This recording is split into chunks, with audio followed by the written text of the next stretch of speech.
अस्सलाम वालेकुम दोस्तों। तो दोस्तों हमारा डिस्कशन चल रहा है टाइम मैनेजमेंट और सेल्स पर्सन के हवाले से। दोस्तों सेल्स पर्सन जो होता है ना, वो अपने हर दिन अपने हर मिनट में ये सोच रहा होता है कि यार मुझे नेक्स्ट सेल कहाँ से मिलेगी, कहाँ मुझे अपने एफर्ट्स लगाने चाहिए, कहाँ मुझे कस्टमर सर्विस देनी चाहिए, कहाँ से जो है वो बिजनेस डेवलपमेंट एक्टिविटीज़ में करूँ, कैसे करूँ कि मुझे और मज़ीद सेल मिले। दोस्तों जो बिजनेस एक्टिविटीज़ होती है ना एक सेल्स पर्सन की, वो तीन होती है major. Number 1 is prospecting, number 2 is presenting and the third one is follow up. दोस्तों अगर मैं इसको थोड़ा सा डिफाइन करता हूँ यहाँ पे, प्रोस्पेक्टिंग जैसे मिसाल जब कभी आपने गाड़ी या मोटरसाइकिल में वो ऑयल डलवाया, ऐसे करके एक फनल होता है ना, यूं करके उससे ऑयल डालते हैं। तो जो सेल्स पर्सन का जो सेल्स का फनल होता है ना, वो पोटेंशियल कस्टमर से भरा रहता है। प्रोस्पेक्टिंग इस तरीके से इसको समझें आप। प्रोस्पेक्टिंग यानी कि जिस वक्त आप अपने नए कस्टमर्स के साथ, पोटेंशियल कस्टमर्स के साथ पूरी कोशिश में लगे होते हैं कि उसको आपने किसी तरीके से सेल्स करनी होती है, उसको किसी तरीके से आपने अपना क्लाइंट बनाना होता है, तो इसको कहते हैं प्रोस्पेक्टिंग। आसान अल्फाज में अगर मैं बात करूं प्रेजेंटिंग की, देखिए प्रेजेंटिंग वो स्टेज होता है कि जब एक्चुअली सेल मेड होती है, यानी कि वो वाला स्टेज होता है जहाँ पे सेल होती है। और ख़ास तौर पे इस स्टेज पे आपका जो कस्टमर है, आप उसको ये रियलाइज़ कराते हैं कि यार ये जो आपकी प्रॉब्लम है ना, इसका सलूशन है ही मेरी सर्विस और मेरा प्रोडक्ट। अगर आपने मेरा प्रोडक्ट या मेरी सर्विस ले ली तो आपकी ये प्रॉब्लम सॉल्व हो जाएगी। अब बात करें अगर फॉलोअप की, तो यहाँ बेहतर है कि मैं आपको बताऊं कि जैसे मैंने आपसे डिस्कस किया था 80-20 रूल, उसको अगर यहाँ अप्लाई किया जाए तो आपको समझ में आएगा कि आपका 80% जो टाइम है ना, वो प्रोस्पेक्टिंग और प्रेजेंटिंग में गुजरना चाहिए और 20% जो टाइम है वो फॉलोअप पे गुजरना चाहिए। दोस्तों मैंने भी अपनी लाइफ में बहुत वक्त लगाया, यानी कि कॉल पे कॉल किए जा रहे हैं बार बार कस्टमर को, और फीडबैक चाहिए और कोशिश में लगे हुए हैं क्योंकि यार मैंने अपनी एनर्जी, टाइम सब इन्वेस्ट किया है तो वहाँ से कुछ ना कुछ रिजल्ट मिल जाए। बिल्कुल है ऐसा, लेकिन अब आपने अपना 80% टाइम कहाँ लगाना है? प्रोस्पेक्टिंग और प्रेजेंटिंग में, और 20% टाइम आपने कहाँ लगाना है? फॉलोअप में। तो ये बड़ा इंपॉर्टेंट है। अब दोस्तों मैं आपसे एक रिसर्च भी शेयर करता हूँ।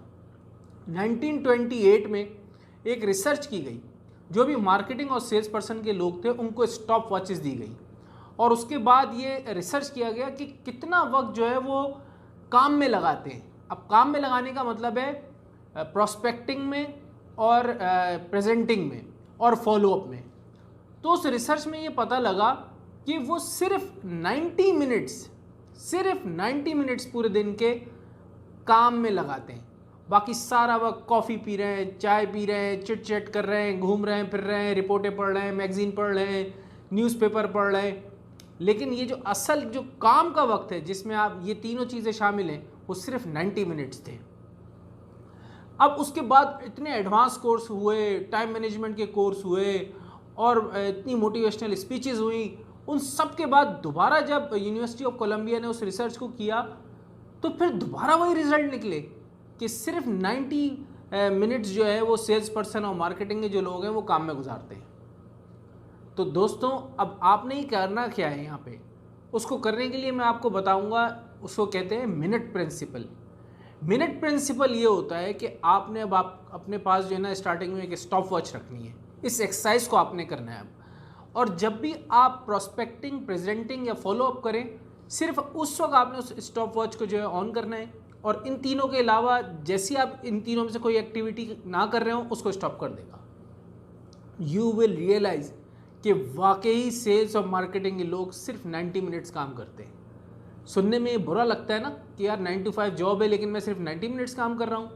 असल में बात ये कि देखिए जैसे एक एथलीट होता है ना, वो वार्म अप करता है भागने से पहले, इसी तरह जो सेल्स पर्सन होता है वो असल सेल करने से पहले, यानी इन तीनों एक्टिविटीज़ से पहले, जो भी वो चाय पी रहा है, कॉफ़ी पी रहा है, न्यूज़पेपर पढ़ रहा है, चिट चैट कर रहा है और जो भी कुछ कर रहा है, ये सारी एक्टिविटीज़ क्या है, उसके लिए एक वार्म अप है। तो असल जो हमने अपना देखना है ना मिनट प्रिंसिपल में क्या है, वो ये है कि मिसाल के तौर पे आपको मिल जाए कि हाँ यार मैंने 90 मिनट्स वाकई हैं जिसमें मैं या तो प्रोस्पेक्टिंग करता हूँ या प्रेजेंटिंग करता हूँ या फॉलोअप करता हूँ। तो अब आपने इसको 10% इंक्रीज़ करना है और 10% करके इतना इंक्रीज़ करना है कि ये जो 90 मिनट्स हैं ये 180 मिनट्स तक चले जाएं।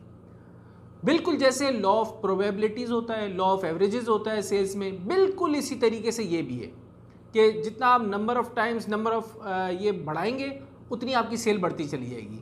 तो जब आप 90 मिनट्स को आहिस्ता आहिस्ता बढ़ा बढ़ा के 180 तक ले जाएंगे तो इसको आपने डबल किया तो आपकी सेल भी डबल हो जाएगी, और जब आपकी सेल्स डबल हो जाएगी तो आपकी इनकम डबल हो जाएगी। तो सोचिए जब आप इस मिनट्स प्रिंसिपल को अप्लाई करेंगे और उसके साथ साथ अपनी नॉलेज और स्किल्स को भी गेन करेंगे सेल्स से रिलेटेड, जैसे कि आप ये कोर्स कर रहे हैं, और इसके साथ साथ आप ये नेगोशिएशन स्किल्स का कोर्स है वो लाजमी करें। तो जब आप अपनी नॉलेज भी इंक्रीज़ करेंगे, स्किल्स इंक्रीज़ करेंगे और उसके साथ साथ ये इस प्रिंसिपल को अप्लाई करेंगे, आप दुनिया के टॉप 10 सेल्स पर्सन में आराम से जाएंगे और कोई आपको इससे नहीं रोक सकता। तो यहाँ पे अभी मैंने आपसे बात करी टाइम मैनेजमेंट की रिलेटेड, इसमें मैंने आपको प्रोस्पेक्टिंग भी बताया, प्रेजेंटिंग बताया, फॉलोअप का बताया, फिर मैंने अच्छा इसमें एक आइडिया मैं आपको और दूँ, जो भी आपका दिन के शुरू के 90 मिनट्स होते हैं ना, उसमें आपने ना कोई कॉल रिसीव करनी है, ना ईमेल करनी है, ना कुछ करना है, कोई चिट चैट नहीं, कोई कॉफ़ी नहीं, सिर्फ शुरू के 90 मिनट्स दिन के कोशिश करें कि नए पोटेंशियल कस्टमर्स को डेवलप करने की कोशिश करें। अब आप उनको कॉल्स करें या उनसे मीटिंग करें या जो भी करें, तो वो असल है। क्योंकि देखें ये जो जितना भी आप face to face, head to head, shoulder to shoulder, knee to knee, ये टाइम जो आप कस्टमर के साथ गुजार रहे हैं ना, वही असल वक्त है जिसमें आप सेल कर रहे हैं या काम कर रहे हैं एज अ सेल्स पर्सन। तो ये आपने इसमें अप्लाई करना है और इंशाल्लाह आप देखेंगे कि बिल्कुल आपकी सेल्स बदल जाएगी, इनकम बदल जाएगी, आपकी लाइफ भी बदल जाएगी। अब इसके आगे नेक्स्ट वीडियो में हम बात करेंगे face to face time increase करने के क्या तरीके हो सकते हैं।